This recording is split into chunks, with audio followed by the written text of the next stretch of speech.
என்னங்க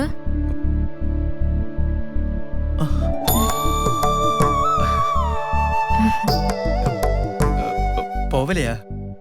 அது வந்து ட்ரெஸ்ஸை வாஷ் பண்ணி போட்டிருந்தேன், காஞ்சிடுச்சு. இப்போ போயிடுவேன். സോറി, அதனால தான் உங்க ഡ്രസ്സ്. അത് കുഴപ്പമില്ല, ഞാൻ ചുമ്മാ ചോദിച്ചെന്നേ ഉള്ളൂ. இதெல்லாம் எப்படி? நீங்க கொடுத்த காசுல தான் பக்கத்து கடையில இருந்து பொருள்லாம் வாங்கி சமைச்சேன். ஐயோ, പുറത്തു പോയിന്നാ? ആരെങ്കിലും പാത്താ? கவலைப்பட வேண்டாம், யாரும் பார்க்கல.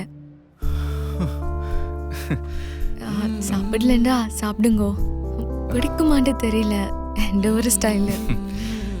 ചെറുതായിട്ടൊന്ന് സാപ്പിട്ടതാ, സമയത്തിനായില്ലേ? സാരമില്ല, ഒന്ന് കൈവച്ച് നോക്കാം. ശ്രീലങ്കൻ ഫുഡ് എപ്പടിന്ന് പാക്കലാം. മതി.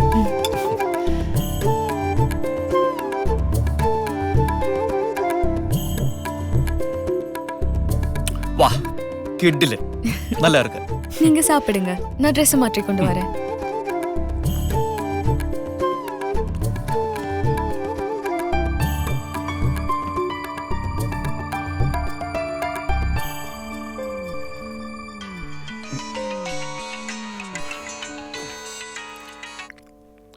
എന്താടാ? ആ ജീവട്ടാ, ഞങ്ങൾ അജ്മാനെന്ന് വരുന്ന വഴിക്ക് ആ താമര പറഞ്ഞ പബ്ബിലൊന്ന് കയറി നോക്കി. ഓള് പറഞ്ഞൊക്കെ സത്യമാണ് കേട്ടോ. മാത്രമല്ല, ആ മാനേജർ കാര്യം ലേശം സീരിയസ് ആണ്. സംഗതി അടങ്ങാറാണ് കേട്ടോ. ഇതുവരെ ബോധം വീണിട്ടില്ലെന്നാ പറയുന്നത്. മോനെ ജീവ, നീ ഇന്നലെ വല്ലാത്ത റിസ്ക് ആട്ടോ എടുത്ത്. അയാളെങ്ങാനും കാഞ്ഞു പോയ പെണ്ണിന്റെ കാര്യം പോക്ക. സാരമില്ല, എന്തായാലും നമ്മുടെ തലേന്ന് പോയല്ലോ, അത് മതി.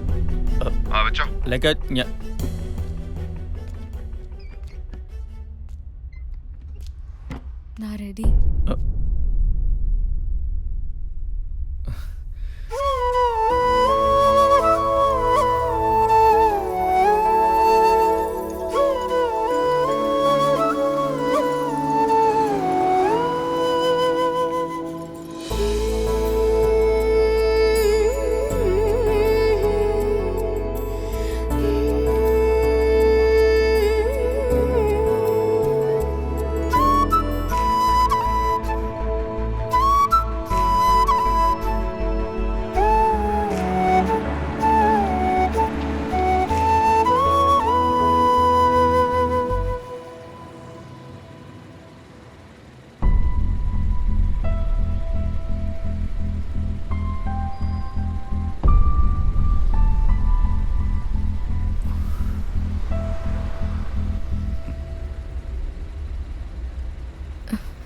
நீங்கள் உங்களோட ஃப்ரெண்ட்ஸ் எல்லாரும் ஒரு கனவு மாதிரி என்றைக்கும் இந்த மனசில் இருப்பீங்க.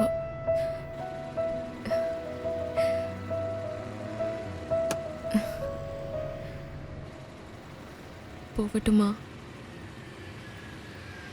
പോകണ്ടെന്ന് പറഞ്ഞാൽ നിൽക്കുമോ? என்ன என்ன சொன்னீங்க? പോകണ്ടെന്ന് சொன்னா നിൽക്കുമോന്നോ? அது எப்படி முடியும்? ആ ഡോറടയ്ക്ക്.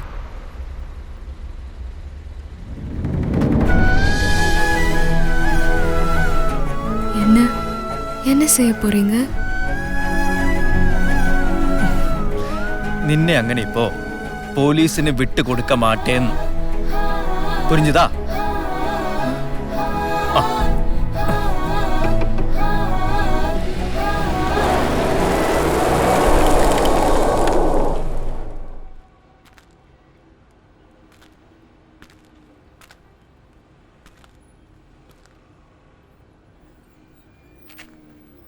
നിനക്കെന്താടാ, ഇവളോട് പ്രേമാണോ? ഇത് കല്ലുവല്ലി കേസാ. പോരാത്തിന് പോലീസും പിന്നാലെയുണ്ട്. എന്തെങ്കിലും സംഭവിച്ച അവള് മാത്രമല്ല, നമ്മളെല്ലാവരും അത്തോം പറഞ്ഞേക്കാം. അതൊന്നും എനിക്കറിയില്ല. അപ്പൊ എനിക്ക് അങ്ങനെ തോന്നി. ഇനി എന്താ ചെയ്യേണ്ടതെന്ന് പറ. ഇനി ഒന്നും ചെയ്യാനില്ല. ഇവളെ കൊണ്ടുപോയ പോലീസ് സ്റ്റേഷൻ മുമ്പിൽ ഇറക്കി വിടുക. നിനക്ക് പറ്റില്ലെങ്കിൽ പറഞ്ഞാൽ ഞാൻ ചെയ്യാം. അതൊന്നും പറ്റില്ല. ഞാൻ അവൾക്ക് വാക്ക് കൊടുത്തുപോയി. വാക്ക് കൊടുക്കാൻ നീ ആരടാ? ദുബായ് ഷേഖിന്റെ മോനോ? കേട്ടി ഞാൻ വെച്ചെന്നോണ്ടല്ലോ. സലീംക്ക, നിങ്ങൾ നടങ്ങിയെന്ന് ഒന്നുമില്ല, ഒരു പെൺകുട്ടിയല്ലേ? ജീവട്ടം പറഞ്ഞാലും കാര്യമുണ്ട്. ഓ ഇപ്പൊ ഞാൻ പറഞ്ഞ കുറ്റം. அண்ணா என்னால் உங்களுக்குள்ள எந்த பிரச்சனையும் வேண்டாம். சலீம் அண்ணா சொன்னது தான் கரெக்டு. என்னை போலீஸ் ஸ்டேஷன்லேயே விட்டுடுங்க. ഒന്ന് മിണ്ടായിരിക്കുന്നുണ്ടോ? അങ്ങനെ പോലീസ് സ്റ്റേഷനിൽ വിട്ടിട്ട് പോരാനായിരുന്നെങ്കിലേ എനിക്കത് നേരത്തെ ആകായിരുന്നു. ജീവട്ടാ ഒരു മിനിറ്റ്, ഒരു കാര്യം പറയട്ടെ. ഞാൻ നോക്കിയിട്ട് ഒരൊറ്റ വഴിയുള്ളൂ, ഒരു പാസ്പോർട്ട് ഒപ്പിക്കാം. നിന്റെ മൂത്താപ്പിരിക്കാണ് അവിടെ എടുത്തു തരാൻ. എന്താണ് സലീം കള്ള പാസ്പോർട്ട്? എൻ്റെ പരിചയത്തിലൊരു ചങ്ങായിണ്ട്, ഒരു കാസർഗോഡ് ഇച്ച. പക്ഷെ ലേശം ടൈം എടുക്കും, ചിലപ്പോൾ ഒരു 1-2 മാസമൊക്കെ ആവും. അതുവരെ ഇവളെന്ത് ചെയ്യും? സലിമിക്ക, നമ്മുടെ അഷ്റഫിന്റെ സൂപ്പർ മാർക്കറ്റിൽ ഒന്ന് ചോദിച്ചു നോക്കിയാലോ? 1-2 മാസത്തെ കാര്യമല്ലേ, ചിലപ്പോൾ സമ്മതിക്കും. അത് ശരിയാട്ടോ, അതാകുമ്പോൾ ചെക്കിങ് കുറവായിരിക്കും. ആ പഠിച്ചോന്നറിയാം. ജീവ ദേ റിസ്ക് കേസാണോ? വല്ല ലേബർ ചെക്കിങ് വന്നാ ഫൈൻ നീ അടച്ചോളാം, പറഞ്ഞേക്കാം. ഹേയ്, അങ്ങനെ ഒന്നും ഉണ്ടാവില്ല. ഇനി ഇതിന്റെ പേരിൽ നിനക്ക് എന്ത് നഷ്ടം വന്നാലും അത് ഞങ്ങൾ 3 ആളും കൂടെ തീർത്തോളാം. ഇല്ലേക്കാ? അല്ലേ? അതെ. ആ. നഷ്ടം ഞങ്ങൾക്കും ലാഭം ഇവനും. അല്ല ഹലോ, എന്താണ് എല്ലാരും കൂടെ ഒരു ഗൂഢാലോചന? ഒന്നുമില്ല, വൈകിട്ട് എന്താ പരിപാടി പ്ലാൻ ചെയ്യായിരുന്നു. ആണോ? ഓക്കെ, വൈകിട്ട് കാണാം. ശരി. ഡാ, നീയൊന്നും പറഞ്ഞില്ല.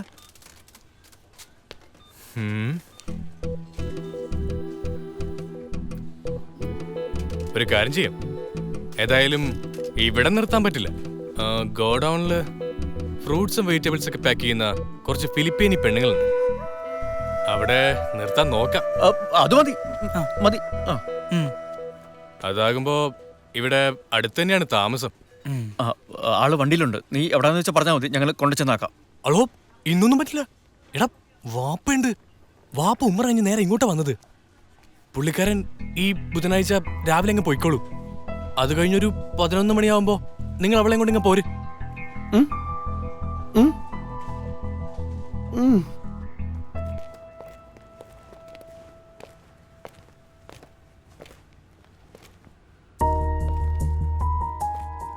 അവന്റെ വാപ്പ പറഞ്ഞാൽ ഇവളെന്ത് വിടാ? എന്ത് ചെയ്യാൻ? ഒന്നും ചെയ്യാനില്ല. തൽക്കാലം നമ്മൾ 3 ആളുടെ കൂടെ ഒരാളും കൂടെ കൂടി വിചാരിക്കാം, അല്ലേ? വിചാരിക്കാം അല്ലേ? വിചാരിക്കാം അല്ലേ? എന്നാ പോകാം, അല്ലേ?